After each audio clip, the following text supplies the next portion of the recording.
السلام عليكم ورحمة الله وبركاته.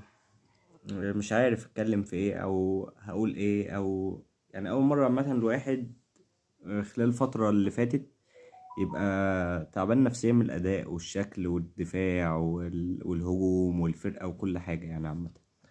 اول مرة الواحد يعني يبقى متفرج على ماتشات الاهلي هو عارف السيناريوهات المحفوظة، عارف ان زيزو اللي ما كانش بيضيع ضربة جزاء في الزمالك هيضيع ضربة جزاء في الاخر.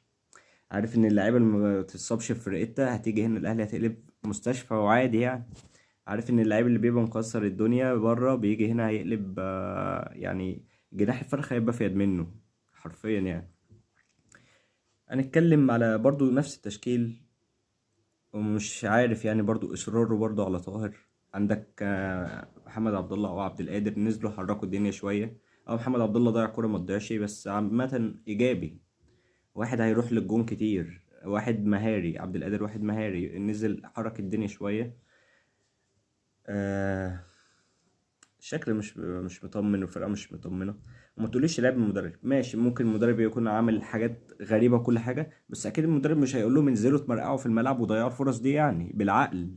ما هي بالعقل. آه أول مرة بجد يعني الواحد يشوف ماتش زي ده المصري نازل اصلا مش في حالته، انت ماتش تكسبه مرتاح 3 4 او 5 كمان. يعني كرة في العارضة بتاع جراديشار سهلة اصلا المفروض تتسجل عادي. وفي كور غريبة بتضيع في الشوط الاول وفي الشوط التاني. يعني نجم المباراة محمود حمدي حارس المصري يا جدعان قالوا يا جدعان.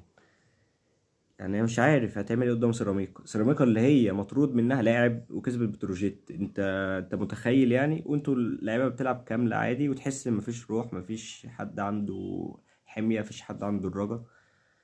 فتمام. كل الدعم للنادي الأهلي في اللي جاي. كل الدعم للنادي وجمهوره. الجمهور يعني كمان بصفة خاصة عشان هو أكتر حد بيدعم.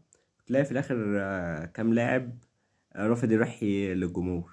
انتوا عبط يا اسطى، انتوا عبط، انتوا على أساس بتقدموا إبداعات كروية فبتتعالوا علينا يعني، ولا بتعملوا ايه بالظبط؟ هو الشناوي بس اللي نحب نشكره عشان يعني هو اللي راح للجمهور بعد الماتش وكده. كل الدعم للنادي الأهلي في اللي جاي. السلام عليكم.